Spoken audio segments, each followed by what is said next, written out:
Assalamualaikum warahmatullahi wabarakatuh. Alhamdulillah, pada kesempatan kali ini kita akan sedikit mereview ya unit genset Mitsubishi dengan kapasitas 50 kVA pesanan dari salah satu customer kita, yaitu Bapak Edi Hartawan yang ada di Lampung Timur ya. Nanti keperluannya ini rencananya buat backup kandang ayam ya. Ya, jadi teman-teman ini jadi bisa menyaksikan ya untuk tutorial cara pengoperasian dan maintenance ya.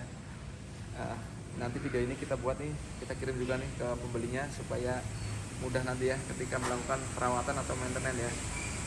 Itu. Nanti kita punya kameramen baru ya teman-teman tuh, jadi bisa live ya langsung ya. Ini kita akan review untuk bagian panelnya ya terlebih dahulu ya. Jadi panel ini menggunakan panel yang manual ya, atau memakai panel kontrol manual ya. Artinya manual ini tidak menggunakan aplikasi digital ya atau modul ya. Jadi teman-teman, untuk panelnya manual ya.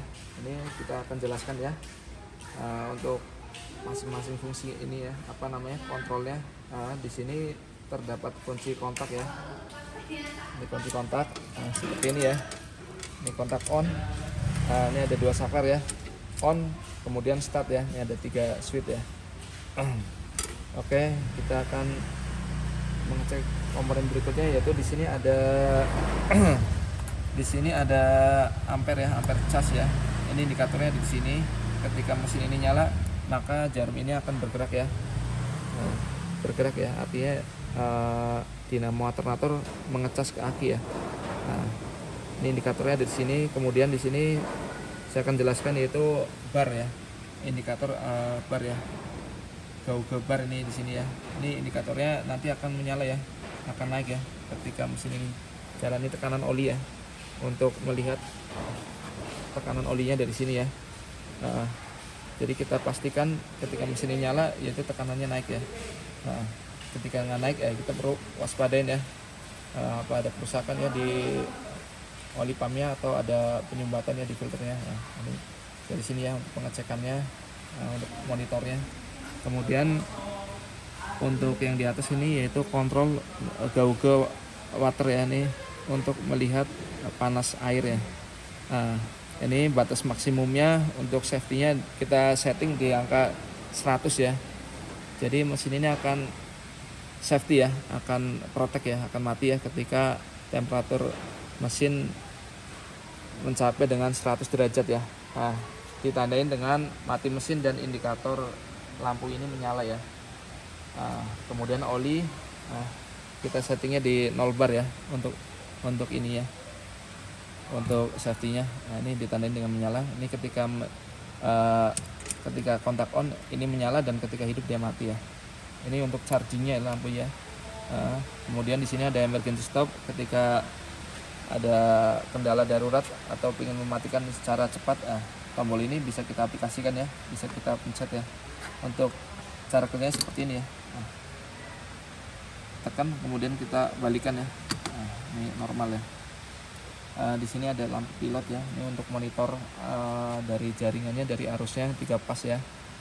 Ini di sini untuk monitor ini ya, apa namanya, untuk jalur 3 pas outputnya ya di sini. Untuk ampernya ini di sini ya, di atas semuanya ini ampere. Dia tidak pakai selektor ya. Ini real ampere semuanya dari RST ya. Jadi untuk melihat bebannya bisa kita cek dari sini ya. Usahakan teman-teman ketika kita memakai atau menggunakan genset, diusahakan beban ini rata ya, tidak pincang ya. Jadi teman-teman bisa membaginya ya, supaya rata ya. Ketika ini pincang, mesin akan berat kerjanya, dan mengakibatkan boros pemakaian untuk solarnya ya. Untuk di sininya ini ada headset ya. Headset biasanya setelannya kita setel untuk ini bebannya beban motor, jadi kita setting di angka 52 ya, 50 atau 52. Karena beban motor berat ya, continue, kita harus setting di angka 53 sampai dengan 50. Kalau yang ini kita setting di angka 52 ya. Ini selektor ya untuk voltase. Nanti untuk mengecek voltasenya dari antar pas netral, kemudian antar pas ya ini ya, RS, ST dan TR ya. Ini selektor untuk kontrol voltase ya. Terus kemudian di sini ada HM ya, atau hormeter ya, jam meter. Ini difungsikan atau difungsikan untuk melakukan perawatan ya. Jadi kita menggunakan jam ya.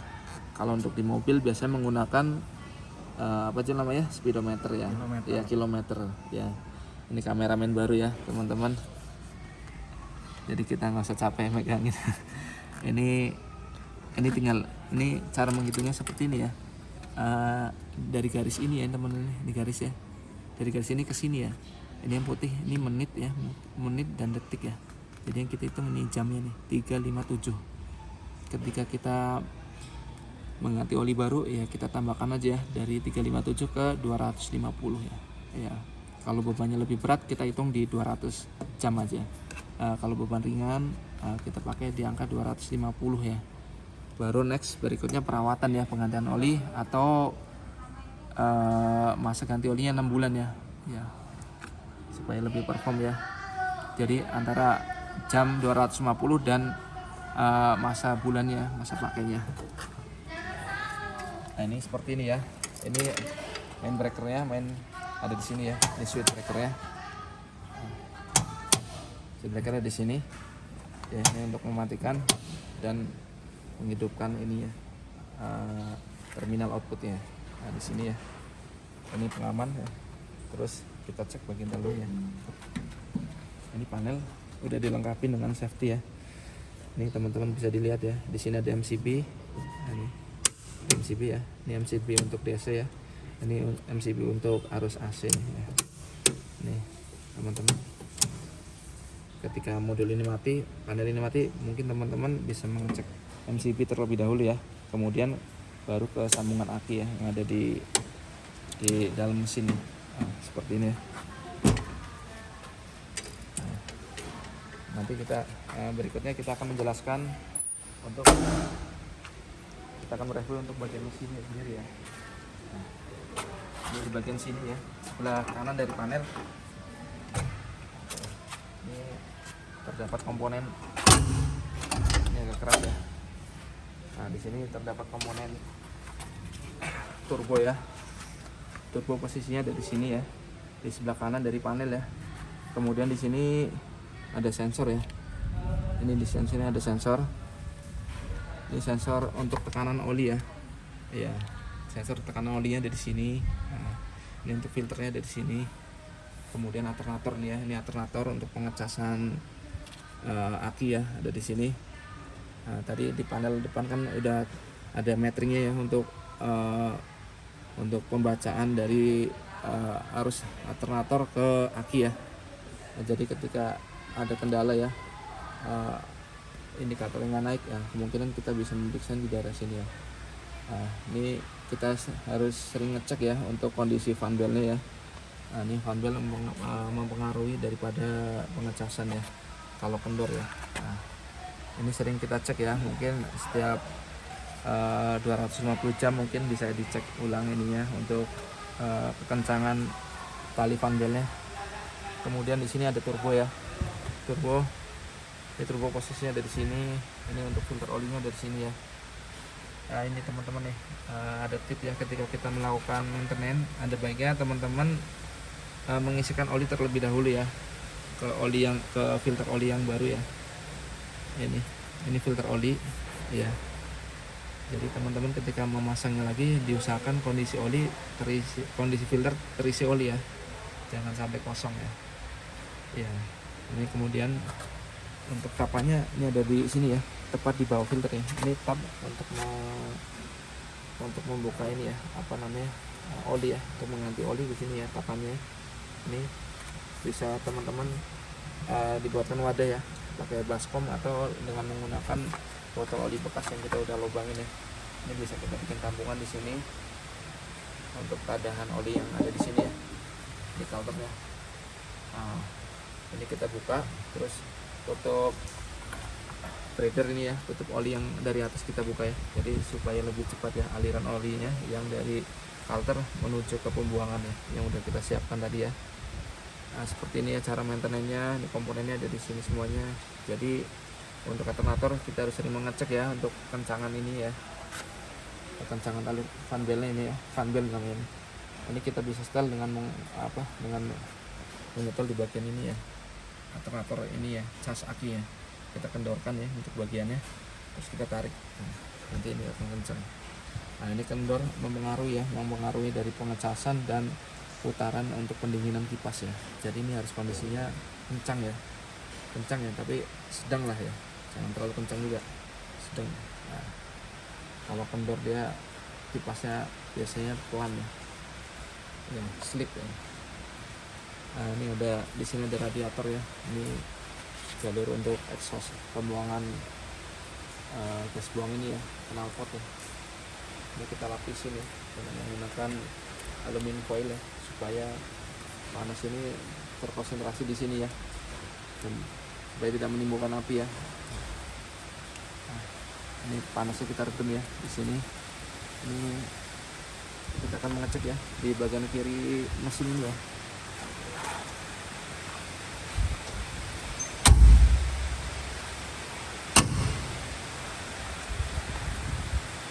Nah, ini untuk tangkinya posisinya dari kiri ya, dari depan panel ya. Ini tangkinya. Kemudian di sini ada indikator ya untuk level ini ya, untuk level kepenuhan ya, untuk level tangkinya ini ada di sini ya kontrolnya. Ya, ini saran ya dari saya sendiri, untuk tangki diusahakan posisinya kondisinya penuh ya, diusahakan ya, karena untuk tangkinya penuh ya. Karena kalau posisinya kosong ya atau setengah, biasanya akan timbul embun ya, embun sejenis air ya. Kemudian air itu akan jatuh ke bawah dan lama kelamaan akan menyebabkan kotoran ya, menimbulkan kotoran ya. Jadi saran saya nih, tangki harus selalu terisi penuh ya, penuh supaya aman juga ya. Ini untuk lubangnya dari sini ya untuk pengisiannya. Ini udah dilengkapi dengan kunci ya, jadi kita bisa kunci ya supaya lebih aman ya. Nah, ini pengisian bahan bakarnya, solarnya dari sini ya, dan diusahakan selalu penuh ya kondisi tangkinya ya. Jadi lebih aman juga, nggak was-was ketika ada mati lampu dengan waktu yang lama, dan kemudian lebih awet ya, mengurangi masa maintenance tangkinya ya. Ya, jadi kita persempit ya ruang kosong ya, ruang kosong yang ada di tangki maksudnya. Ini ruang tangkinya ada di sini, tangki BBM nya. Kemudian di sini ini kelihatan ya, di sini ada fuel pump. Ini kalau ketika ini bisa dipakai ya ketika masuk angin ya, atau tekor solar ya. Makanya saya bilang nih tangki harus selalu penuh ya, jadi lebih aman, nggak repot ya. Ya soalnya kalau udah masuk angin repot, ini harus dipompa dulu kan, harus dibuang dulu anginnya. Ini pompanya dari sini ya. Nah, ketika mesin ini masuk angin ya atau telat solar ya, ini kita tinggal cara makainya ini ya, kita tinggal putar aja nih, putar keluar deh, langsung kita pompa ya. Pompa kemudian kita kunci lagi ya dengan cara menekan dan memutar ya nih, searah jarum jam. Kemudian di sini ada dua buah aki ya, dengan kapasitas masing-masing 60 ampere ya, 65 ampere ya. Ini NS70 ya, tipe aki ya, NS70 ya. Ini di sini kita pasangkan aki ya, baru ya, ini ya, baru akinya. Untuk maintenance aki sendiri yaitu sering-sering dipanaskan ya untuk mesin gensetnya ini ya. Sepekan mungkin bisa 1 kali atau 2 kali ya, dengan masa pemanasan atau masa running sekitar 15 menit atau 30 menit ya. Nah, supaya aki ini terisi oleh alternator ya. Ya, karena ini kan masih terhubung ya dengan perangkat panelnya yang masih ada ya masih tersedot ya, harusnya sedikit ya untuk relay dan timernya. Untuk relay aja ya, jadi masih ada arus yang bocor sedikit ya dari panel ya. Jadi kita harus sering memanaskannya ya, supaya kondisi akinya terjaga ya, strumnya, dan sewaktu-waktu ketika ada pemadaman akinya udah siap ya, akinya tidak tekor ya. Nah, komponen ini yaitu ini stop engine ya. Ini fungsinya untuk mematikan dan menghidupkan mesin dari sini ya. Nah, ini stop engine. Ini bisa kita lepas ya ketika ini mesin dalam keadaan darurat ya, susah dimatikan ya. Nah, ini sambungannya nih ke sini ya. Nah ini bisa kita kontak ya dari sini ya untuk mematikan dan menghidupkan ya. Kemudian di sini ada filter udara ya, air filter. Ini teman-teman bisa menggantinya seperti ini ya. Menggantinya tinggal mengganti seperti ini ya, tinggal kita buka ini ya. Nih. Kita buka ya, nih. Ini gampang nih. Ini mungkin kita bisa congkel ya dengan menggunakan obeng mungkin ya. Iya, mungkin sih. Ya, kita congkel dengan menggunakan obeng sih.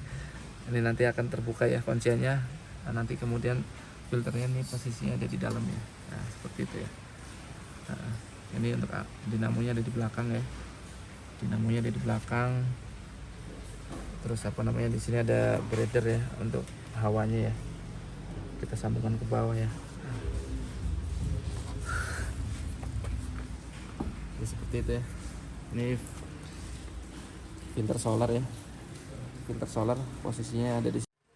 Unit udah kita prepare ya, udah kita bersihkan ya, bisa dilihat kondisinya, udah kita finishing ya. Akhirnya nih udah siap dikirim ya, udah kita finishing dari proses pembebanan mesin, kemudian perapian ya, cleaning, dan ini tinggal untuk pengiriman ya.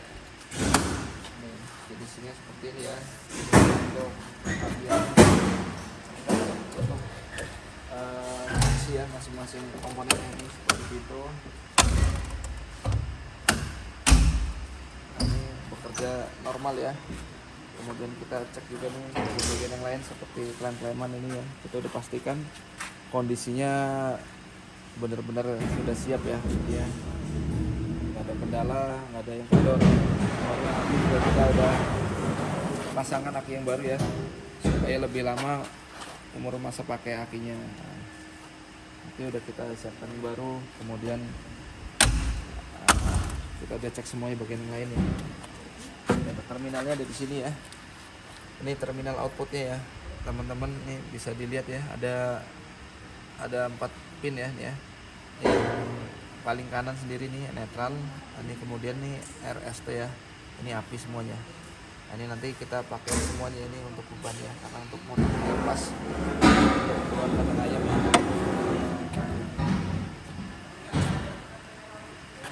Kelengkapannya seperti ini ya. Kelengkapan nih ada beberapa kunci ya. Untuk yang kunci ini yang besar nih, kunci untuk ngebuka panel ya, box panel ya, seperti ini. Untuk membuka dan mengunci box panel ya. Ini caranya seperti ini ya.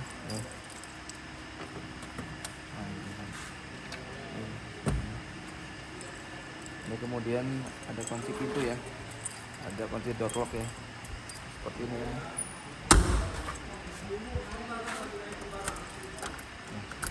Ini kita bisa kunci ya, supaya lebih aman ketika untuk pengoperasiannya ya.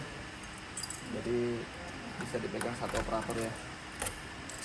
Nah, ini untuk kuncinya ya.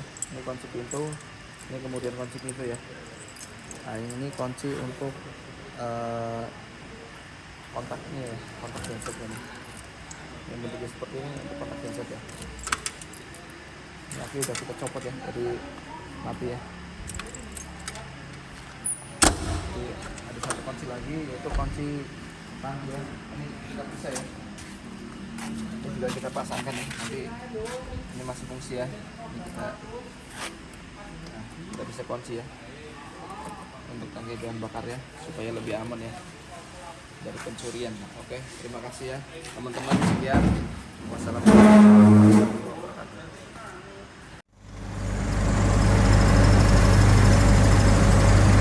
Terus naik, naik, naik, naik.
Maju, maju.